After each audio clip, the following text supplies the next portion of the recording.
de toi, tout le monde veut t'éteindre, il y a des gens qui te mettent des bâtons dans les roues en off, parce qu'il faut savoir que c'est un milieu où il y a pas mal de jalousie. Non, je leur ai un peu fait un guet-apens, je te mens pas. C'est vrai? Ouais, je leur ai fait un guet-apens, mais même dans les guet-apens, ils savent que je suis pas malveillant. Et c'est impossible, en gros, t'as pas le droit de les jeter là et tout. Mais déjà, j'ai entendu le rire mesquin, je me suis dit, c'est quoi qui va sortir? En fait, moi, ça me fait tellement rire. Bonjour et bienvenue à tous dans ce nouvel épisode de La Rumeur. Aujourd'hui, on est avec Fares. C'est génial! Bienvenue à tous et à toutes. Vraiment, merci pour l'invitation. Je te remercie. Merci à toi. C'est génial. Fares Salvatore, on dit comment? Salvatore? Salvatore? Ouais.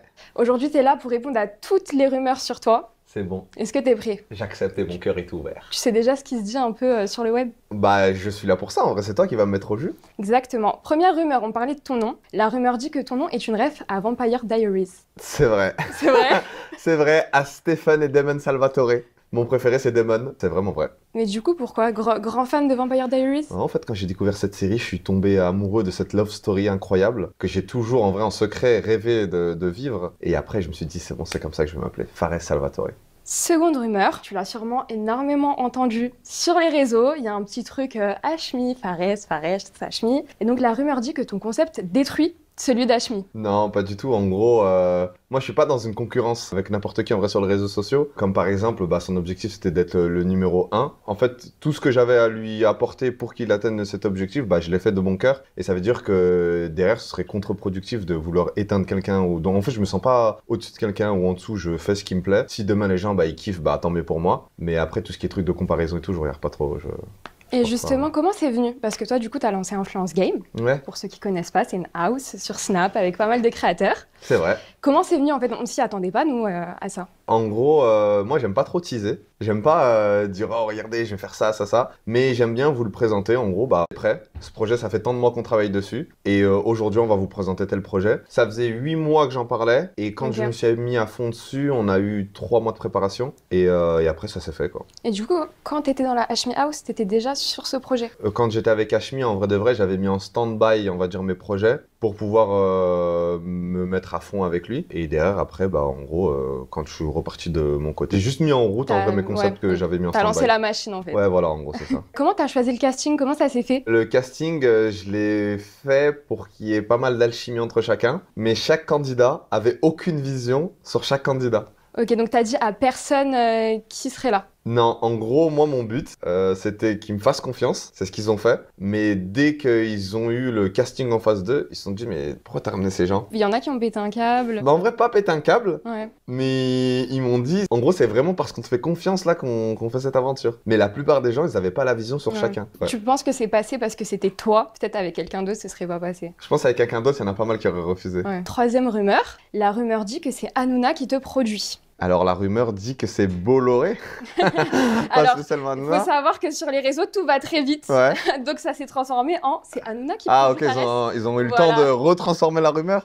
Non, pas du tout. En gros, il faut savoir que c'est avec mon argent. Les personnes qui tournent, enfin l'équipe de prod, c'est les gens avec qui j'ai grandi. La première fois où je commençais à avoir de l'argent, j'avais payé une formation pour mon ami d'enfance, pour qu'il soit dans les montages, parce que je m'étais dit que quand je vais monter plus tard, j'aimerais bien avoir un proche à moi et non pas passer par des monteurs ou autres, et que dans tous les cas, vu qu'on avait grandi ensemble, il allait avoir une vision qu'on pourrait partager après sur le montage. Et du coup, c'est pour ça que j'ai gardé mon ami d'enfance. Et du coup, c'est quelque chose d'important pour toi de travailler avec tes proches? Ça veut dire énormément de choses sur la personne que t'es. C'est vrai que ça va être plus compliqué de monter avec les gens avec qui t'as grandi, parce que va falloir les former de A à Z, donc ça va être beaucoup plus long, mais je trouve personnellement qu'il y a beaucoup plus de mérite de réussir avec des gens avec qui t'as grandi que de prendre directement des gens qui sont super forts dans ce qu'ils font. C'est vrai que tu vas monter très rapidement, mais je trouve qu'il n'y a pas de mérite à monter tout seul. Genre en gros, c'est bon, t'es en haut et t'es tout seul. Et c'est pas difficile parfois de mélanger les deux? Tu sais, le côté un peu pro, le côté relation amicale. Il suffit que des fois tu sois blasé pour un truc, en fait tu dois travailler avec eux. En vrai de vrai, je fais la part des choses. Ça veut dire que... Parce que là, t'as un peu tourné la question si c'est pas un peu difficile pour moi. Mais en vrai, je pense que c'est autant... Pour eux? Ouais, ça va être beaucoup plus difficile pour eux parce que moi, je suis passionné par ce que je fais. Et par passion, ça veut dire que j'ai un rythme qui est acharné. Au début, moi, je m'étais dit, ce serait bien que j'ai une personne avec moi. Et j'ai vu que la personne, je l'ai coulée très rapidement. Je me suis dit, ça serait bien d'avoir 2 personnes. Et en fait, là, on s'est rendu compte que le rythme que je mets en place, il faudrait avoir un bon 6-7 personnes, un truc comme ça. Non, Nico? Vous êtes combien actuellement là? Ouais. On est 7 et on sent que...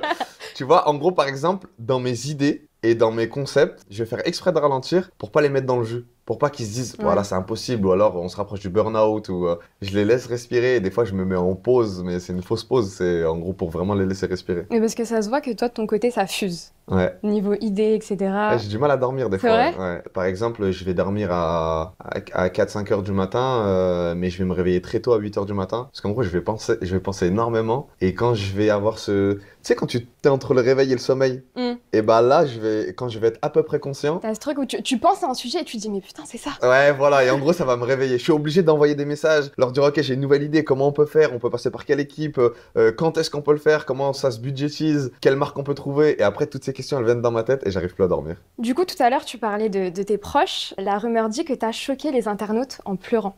Ouais, c'est vrai. Donc c'était la fin de ton concept, donc Ouais. Influence Game, il y a Camélia qui a gagné. Et donc toi, tu as pris la parole sur Snap finalement pour dire tout ce que tu as dû faire, pour parler notamment de ton cadreur, si je dis pas de bêtises, Ouais, c'est ça, avec qui tu travailles, Ouais. la formation que tu lui as payée, etc. Et forcément, c'était un moment un peu émouvant pour toi, j'imagine. C'était touchant, pourquoi? Parce que un projet comme ça, c'est vrai que le consommateur, quand il va le regarder sur son téléphone et qu'il va le consommer, bah pour lui c'est oh ok, c'est des épreuves et c'est des gens dans une villa, il y a rien de compliqué. Mais derrière, il y a toute une logistique qui fait qu'on a eu pas mal de doutes, des moments où on se disait qu'en fait le projet il allait pas aboutir. Il y a des gens aussi qui ont limite tourné le dos et qui se disaient c'est impossible, ton projet il va jamais se faire. Et qu'au final, quand moi j'y croyais, j'avais l'impression d'être le seul fou. Et qu'au final, quand ça se concrétise, je me dis j'ai eu raison d'y croire parce que si moi-même j'aurais pas cru en moi, si j'avais compté sur certaines personnes, en vrai le projet il aurait jamais abouti. C'est vrai que j'ai eu beaucoup d'émotions parce que aussi les personnes que j'ai sélectionnées dans ce concept-là, c'est des gens que j'ai sélectionnés avec le cœur. J'aurais pu prendre des gens beaucoup plus connus ou des gens qui auraient créé beaucoup plus de buzz, mais je l'ai fait parce que en termes de relations, je les kiffais. Ouais. Et je savais que chacun allait se kiffer, mais ils se connaissaient pas en vrai. Et du coup, quand j'ai vu toute cette concrétisation et que j'ai compris que là c'est bon, c'était la fin de tout ça, et ça m'a touché. Je me suis dit en fait on a enfin réussi. Pour rester justement sur cette finale, sur la fin, on a vu que Camélia a gagné. Ouais. La rumeur dit que tu aurais préféré que Momo Rockma gagne à la place de Camélia. Non, c'est pas de préférence. En vrai, il y a plein de gens que j'aurais aimé voir gagner parce qu'ils ont chacun leur parcours. Camélia, en vrai, ça m'a grave touché parce que je connais ses parents, je connais son parcours. Faut savoir que Camélia, avant Influence Game, elle était dans un moment de doute. Ok. Mais de doute très profond, limite. Concernant les réseaux? Ouais, vraiment, elle était, on va dire, au plus bas, entre guillemets. Et même son agent, il était dans une phase un peu de bad mood, on va dire. Et moi, en vrai, j'ai toujours cru en elle et je savais qu'à travers ce concept-là, on allait retranscrire une image d'elle de comme moi je la voyais. Et pas loupé, elle a pris, je crois, 500 000 abonnés sur Snap, sur TikTok. Du coup, elle a atteint la barre des 3 millions. En gros, il y a plein de caps qui ont été passés. Et je suis content qu'elle soit venue parce que je sais que ça l'a reboosté. Là, je sais qu'elle est dans une nouvelle dynamique de créer du contenu. Elle a la motivation d'aller créer des vidéos, de refaire des connexions avec les gens. Ce truc qu'elle avait perdu, en gros. Donc là, pour toi, la rumeur dit faux. Ouais, je sais pas, parce qu'en fait, Momo, ça m'aurait fait aussi plaisir, en vrai. Qui marque l'histoire comme ça parce que je me dis que lui aussi il a pris 500 000 abonnés plus il a décroché un rôle pour un film, donc là actuellement quand on parle Momo il est en train de tourner un film et je me dis que ça aurait été beau d'avoir le package, le all exclusive, ça aurait été incroyable. Là, en fait l'effervescence ouais. Mais ça aurait été beau pour tout le monde en vrai, genre j'aurais kiffé que tout le monde la gagne. J'ai pas eu de préférence sur cette aventure. Et je reviens sur un sujet dont tu m'as parlé tout à l'heure, tu m'avais dit que ça avait été compliqué, etc. Est-ce que toi t'as rencontré des galères dans la mise en place du projet? Ouais, on a rencontré que ça en vrai. Il n'y a pas eu un moment lisse. Il y a eu que des galères, que ce soit sur n'importe quel plan. En gros, faut savoir que quand j'ai fait ce projet-là, il n'y avait aucune marque. C'est, je crois, 2 semaines avant, j'ai contacté des marques et elles m'ont dit, vas-y, c'est bon, on te suit. Mais sans poser aucune question. Mais elles ne savaient pas comment t'allais mettre en place le branding? Non, elles ne savaient pas du tout. Elles m'ont juste fait confiance. Mais par contre, elles étaient vraiment satisfaites après la fin. Mais tout n'allait pas. C'est vrai? Ouais, il n'y avait rien qui allait. On était dépassés partout. Et c'est pour ça que du coup, il y avait des gens qui me disaient ton projet, il va pas se faire, c'est impossible. Mais toi, comment tu gères ces moments? Parce que du coup, tu as un projet, tu as plein de galères. Je pense qu'il y a une partie aussi où il faut gérer, il y a plein de gens, c'est comme les vacances, des fois les relations avec tout le monde, même si on s'aime bien, il y a toujours des moments où vas-y on se tape un peu dessus, etc. Toi comment tu gères tout ça? En vrai je me nourris de ça. Moi j'aime beaucoup c'est un peu sadique hein. Ouais, j'aime beaucoup le côté un peu où le truc il va pas se faire, les gens ils paniquent. Nico qui est là, il y a un moment dans le concept, il était en mode les gars là j'en peux plus, en gros pour moi le truc, genre c'est chaud là. On en arrive vraiment à une phase où il y a 2 chemins, c'est on le fait ou on le fait pas. Mais si on va dans le chemin, on le fait, il y a à peu près 80% de chances que ça ne se fait pas. C'était vraiment un pari impossible à faire, vraiment. Et toi, tu fonctionnes avec cette adrénaline. Ouais, j'aime trop. Moi, vraiment, ce qui m'anime, c'est le côté où c'est un peu impossible, où c'est compliqué de gérer, parce que les gens, ils voient, par exemple, 11 influenceurs dans une maison, mais en vrai, il y a une équipe technique derrière, il y a une équipe de prod, ça veut dire que tu dois gérer, aussi, va gérer des... on est passé par une équipe qui s'occupe du bois et tout ça pour créer les épreuves. Tu dois leur parler en espagnol. Ils sont à peu près 30 à travailler sur le truc. Donc, avoir ton idée que tu avais dans ta tête. Ouais. Déjà, la retranscrire en français, déjà, faut le faire. Non, la retranscrire mais après, en plus. ouais, en image. Donc, tu le mets en 3D. De ce 3D-là, tu dois le retranscrire en anglais pour que la personne le retranscrit en espagnol et pour que cette personne, après, elle te ponde ton projet. Vraiment, c'était compliqué. Et en plus de là, tu dois gérer les petits caprices des influenceurs. De ah non, moi je veux pas ça, si moi je veux ci, ah ça, moi je veux pas ça. Ou par exemple, Polska qui vient et qui te dit moi il me faut mon rendez-vous pour mes ongles, pour mes cheveux, pour mes cils. Un truc rien à voir qui te fait extrêmement chier, mais qui n'a rien à voir à tout le concept. Et en gros, tu dois gérer ces petits trucs, ces petits moments de crise qui rajoutent encore de la pression. Et après à la fin, bah, ça donne ce que ça a donné. Mais moi, le truc qui me questionne le plus, c'est comment t'as fait. Donc, on a vu que dans le concept, il y avait Camélia, KMS, dans un moment où il y avait quand même un climat assez tendu. Ouais.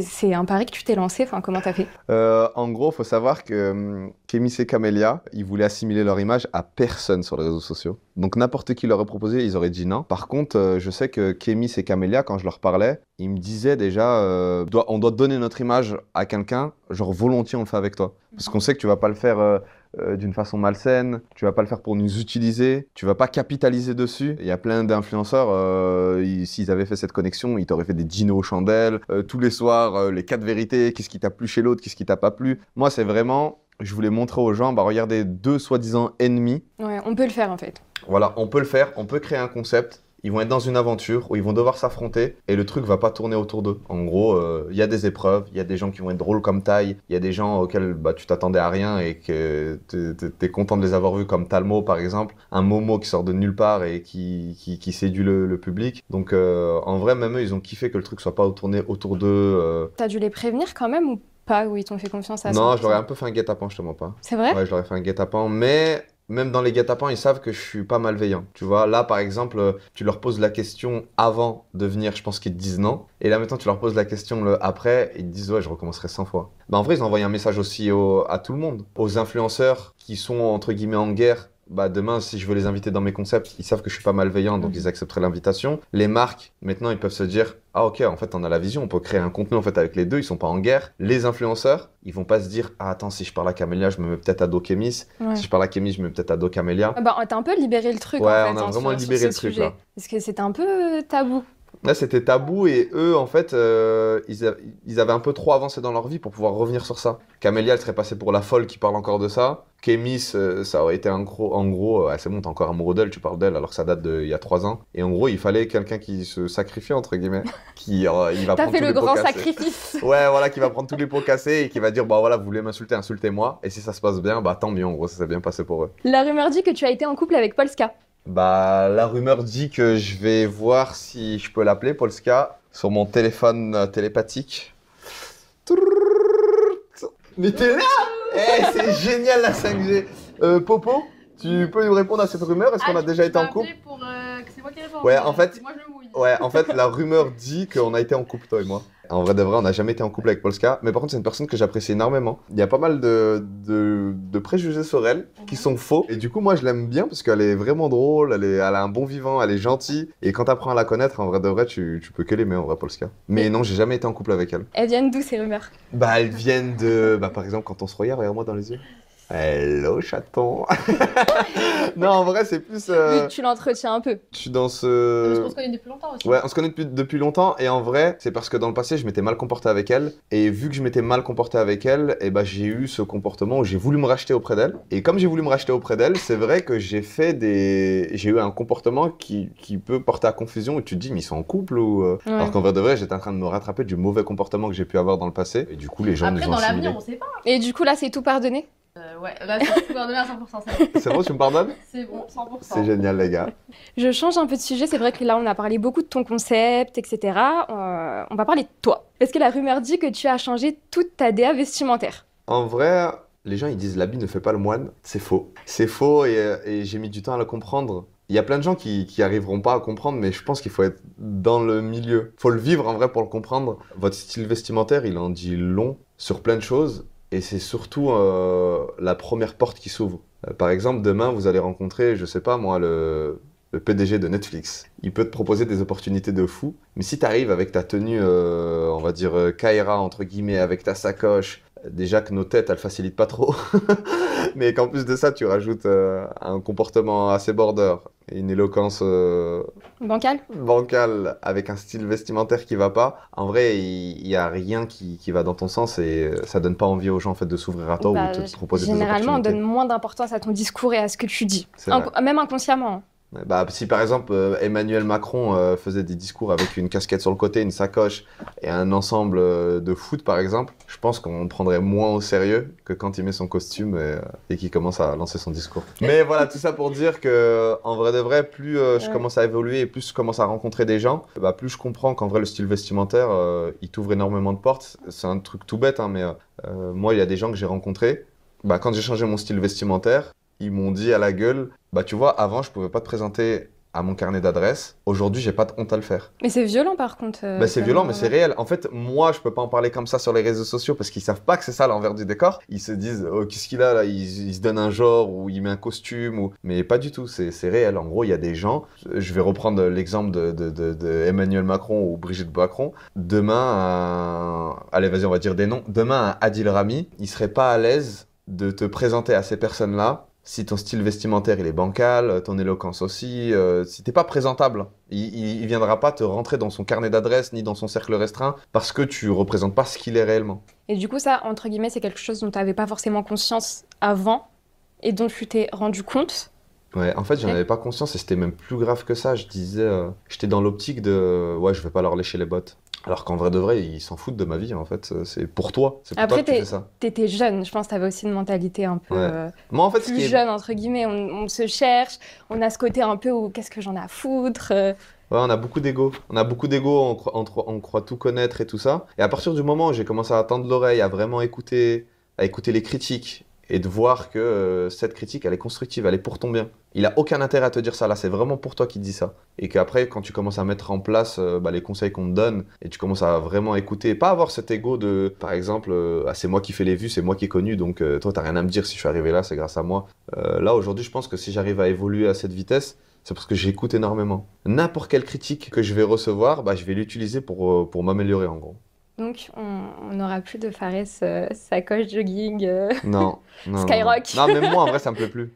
Même moi, en vrai, ça me plaît pas. Je m'y retrouve pas, j'aime pas. En gros, je me dis, ah, il fait pitié. En gros, je regarde, je me dis, ah, ça fait pitié un peu. J'aime pas. Et je pense que là, c'est une des seules rumeurs vraiment où tu peux dire la rumeur du vrai. Ouais, là, la rumeur, elle dit vraiment vrai, du coup, les gars. Le ministre ministre du divertissement. Alors, je te dis pas la suite parce que sur le tweet, il avait quand même écrit il pourrait vendre sa mère, son père, etc. J'ai raccourci. Okay, on va garder que le ministre du divertissement. Ok. Moi, je suis vraiment passionné par ce que je fais. Ça veut dire que. Je vais te donner un exemple. Pour la finale de Influence Game, on était censé les jeter dans un point pour qu'ils puissent nager un tout petit peu. Et moi, j'ai parlé en espagnol avec le pêcheur et je lui dis non, on va aller beaucoup plus loin. Et quand on arrive à l'endroit où je devais les jeter dans l'eau, le pêcheur, il m'a dit mais c'est impossible, en gros, t'as pas le droit de les jeter là et tout. Mais déjà, j'ai entendu le rire mesquin, je me suis dit, c'est quoi qui m'a sorti. En fait, moi, ça me fait tellement rire quand en gros, les gens, ils ont peur. Ouais, ça, j'aime trop. En gros, je me nourris de ça. Ça me fait vraiment plaisir de voir quelqu'un qui a peur, qui croit qu'il va mourir et tout. Genre, ça me fait vraiment du bien. Quand je fais du contenu et que je pousse à bout les gens dans leurs réflexions, moralement aussi, des fois, c'est compliqué pour eux. Et bah, j'aime trop. Genre, vraiment, j'aime trop. Quand je les vois pleurer et tout, bah, ça me procure du bien. En gros, je me dis, bah, j'ai réussi mon concept. J'ai réussi à les pousser à bout. Là, ils donnent tout ce qu'ils ont. Ils sont en train de puiser dans le peu d'énergie qu'ils ont pour pouvoir aller au bout de l'épreuve. Et là, ça me met bien. Est-ce que pour toi, il y a quand même des limites dans le divertissement ou pas? Moi, c'est plus, tu sais, c'est sur quoi, surtout, que je vais faire attention, sur l'image que je vais retransmettre d'eux. Par exemple, sur les réseaux sociaux, il y en a qui vont dire que je vais faire, pour rester poli, faire le lèche-bot envers les femmes. Mais en vrai, moi, je le vois différemment. Je me dis que quand je fais du contenu avec une femme, la plupart des gens, ils vont utiliser des femmes pour les sexualiser ou pour faire des sous-entendus sur... Bref, ils vont tourner la chose bizarrement. Et moi, je pars du principe que la femme, quand je vais la filmer, il va y avoir son père, son oncle, ses frères, ses cousins, ses amis, bref, tout son entourage, qui vont regarder ma story et qui vont ressentir ce que je vais essayer de retransmettre. Si je vais être bienveillant envers la fille, ils vont le ressentir. Et automatiquement avec une femme, la plupart des gens, ils vont utiliser des femmes pour les sexualiser ou pour faire des sous-entendus sur... Bref, ils vont tourner la chose bizarrement. Et moi, je pars du principe que la femme, quand je vais la filmer, il va y avoir son père, son oncle, ses frères, ses cousins, ses amis, bref, tout son entourage qui vont regarder ma story et qui vont ressentir ce que je vais essayer de retransmettre. Si je vais être bienveillant envers la fille, ils vont le ressentir. Bref, ils vont tourner la chose bizarrement. Et moi, je pars du principe que la femme, quand je vais la filmer, il va y avoir son père, son oncle, ses frères, ses cousins, ses amis, bref, tout son entourage qui vont regarder ma story et qui vont ressentir ce que je vais essayer de retransmettre. Si je vais être bienveillant envers la fille, ils vont le ressentir. Et automatiquement, derrière, même si je vais faire moins de vues, parce que je pourrais beaucoup plus capitaliser en faisant des choses malsaines, entre guillemets, je préfère être bienveillant et que la personne, elle se dise, là, j'ai le contrôle de mon image et je suis avec une personne qui veut mon bien. Parce que c'est vrai que tu peux faire du buzz, mais en étant malsain, c'est vrai que tu feras énormément de vues. Tu vas régaler les cités de France, ils vont être en mode oh là là, mais oh là là, c'est tellement trash ou c'est tellement. Mais tu rabaisses trop les gens et tu tues l'image des gens aussi. Ouais, c'est pas pour les bonnes raisons. C'est-à-dire, moi, ça m'intéresse pas. Donc, moi, ma limite, on va dire, dans le concept, c'est vraiment sur la bienveillance. Et quand je vais faire un faux pas, de moi-même, je vais aller voir la personne et lui dire oh, je suis vraiment désolé, je te jure, c'était pas mon. Et je vais faire une vidéo, je vais prendre mon téléphone dans ma story et il y a aucun contexte. Les gens ne comprennent pas pourquoi je fais ça. C'est juste moi, je me suis senti mal à ce moment-là parce que j'ai pas été bienveillant sur un petit moment peut-être et je m'en suis pas aperçu sur le moment. Maladroit. Voilà, j'ai été maladroit et du fait que j'ai été maladroit, je prends mon téléphone et je m'en excuse. Est-ce que toi tu cautionnes du coup cette casquette de ministre du divertissement? Est-ce que la rumeur dit vrai? Non, j'aime pas moi quand on me met ces trucs là quand on veut me comparer à chaque fois ou qu'on veut te mettre numéro 1 ou ministre ou en gros t'es le plus fort, t'es le meilleur, je déteste ça. Parce qu'après, tu as cette casquette où tu dois les régaler en étant le meilleur. Tu dois les régaler en étant le numéro. Ouais, je déteste ça. Ah, cette adrénaline, t'aimes pas? Non, ça, j'aime pas. Ça, j'aime pas. Je préfère en gros que limite ils disent que d'autres gens sont meilleurs que moi et que je les surprenne sur mon contenu, qu'ils disent je suis le meilleur et qu'ils me jugent en tant que meilleur. C'est pour ça que j'accepterai jamais qu'on me dise je suis le meilleur. Dernière rumeur. Ouais. Je t'avoue que j'ai fouiné un petit peu sur ce que j'ai trouvé sur le net, ce que tu as pu dire avant. La rumeur dit que la police te follow sur Snap. Ouais, j'ai énormément de policiers sur Snap. C'est vrai? Ouais, j'en ai énormément. Par exemple, ça m'a grave facilité quand par exemple, je devais passer à l'aéroport et que je rencontrais des petits problèmes des fois. Et en gros, ils m'ont grave aidé sur plein de choses en vrai. J'ai eu un bon relationnel avec eux. Alors qu'au début, ça a commencé pas bien. Au début, en gros, je faisais des vidéos en les filmant. Et après, en grandissant, j'ai pris en maturité et je me suis dit, mais en vrai, ces gens, ils ont une famille, ils ont des enfants, ils ont des parents. En gros, là, c'est ridicule ce que je suis en train de faire. Et du coup, j'ai eu un peu aussi ce côté avec la police où, en gros, je me suis mal comporté. Donc, je voulais bien me comporter avec eux. Indirectement, avec les contenus que je fais, moi, j'ai jamais été en mode... en gros, contre la police et tout ça. En gros, à l'époque, c'est vrai que j'étais comme ça. Mais en grandissant, après, je l'ai enlevé, ce trait de quartier police. Et après, à la fin, en fait, ils me suivent comme une personne lambda. C'est que quand je les rencontre dans la vraie vie. Mais tu vois, finalement, en vrai, que sur la DA vestimentaire ou autre, en fait, il y a plein de choses dont tu t'es écarté. Et on voit en soi, je pense que tu as commencé les réseaux jeunes. Il y a eu de la maturité qui est arrivée, une réflexion différente. Enfin, on voit qu'il y a plein de changements et on le voit surtout notamment quand tu es avec des gens. J'ai l'impression que tu es encore plus bienveillant quand il y a des gens à côté de toi et que toi, limite, tu t'en fous de ce qu'on peut dire sur toi. Moi, vraiment, je m'en fous royalement de ce qu'on dit sur moi, mais je vais faire en sorte qu'on dise rien sur les personnes qui m'entourent parce qu'en fait, je l'ai subi ce côté où tu te fais insulter, tu te fais éteindre, tu es en tendance Twitter, tout le monde parle de toi. Tout le monde veut t'éteindre, il y a des gens qui te mettent des bâtons dans les roues en off, parce qu'il faut savoir que c'est un milieu où y a pas mal de jalousie, et sur n'importe quel point où on peut te causer du tort, il y a des gens qui vont appuyer, il y en a qui vont payer pour mettre des robots, pour accentuer ça, en gros vraiment pour t'éteindre, tu vois. Pour qu'il y ait un acharnement. Ouais, pour qu'il y ait un acharnement derrière. Et moi, ce truc-là, vu que je l'ai vécu, et que ça m'a mis dans certains états, et je veux pas que d'autres le vivent. Donc c'est pour ça que je suis ultra bienveillant quand je fais du contenu avec d'autres. C'est pour que vraiment ils soient dans un cocon où ils se disent ah là je me sens bien avec lui. Ça se ressent en tout cas. On ressent que dès que là tu parles de quelqu'un, t'es dans ce truc de je vais être bienveillant et que dans toutes les interviews quand on dit qu'on parle de toi, t'es en mode ouais, non, je m'en fous, moi. Écoute, c'est la fin de cet épisode, c'est la fin de la rumeur. Eh bien, merci pour toutes ces rumeurs que tu m'as jetées en pleine face. Ce fut un moment agréable et je te remercie pour l'invitation. Avec plaisir. Où est-ce qu'on peut te retrouver maintenant? Est-ce qu'il y a d'autres projets? Ouais. Donc là, il va y avoir un prochain concept. Comment je pourrais l'intituler? Je l'intitulerai en disant... T'as pas le nom encore? Si, mais je vais juste pas te le dire. Ah, ok. Je l'intitulerai en disant... J'ai créé un concept pour vous faire abandonner. Et en gros, il y a pas mal de gens sur les réseaux sociaux que je vois avec des corps de fous, qui sont très athlétiques, qui sont très endurants. Et je vais faire un mélange de plusieurs personnes que je vais devoir faire affronter, avec à la fin un cash prize de 10 000 euros. Et ils devront s'affronter sur des épreuves entre personnes super fortes. Ok, donc là, on est sur des épreuves extrêmes. Là, on est sur des épreuves où, voilà, en fait, des gens que tu vois vraiment costauds sur les réseaux sociaux, et bah ces gens-là vont tous s'affronter sur des épreuves. Bon, bah, on a hâte de voir ça. Et bah écoute... On retrouve ça sur ton Snap, j'imagine. Voilà, sur mon Snapchat, vous verrez ça, les gars. Merci beaucoup. Merci à toi. Et à bientôt pour un prochain épisode de La Rumeur. Gros bisous.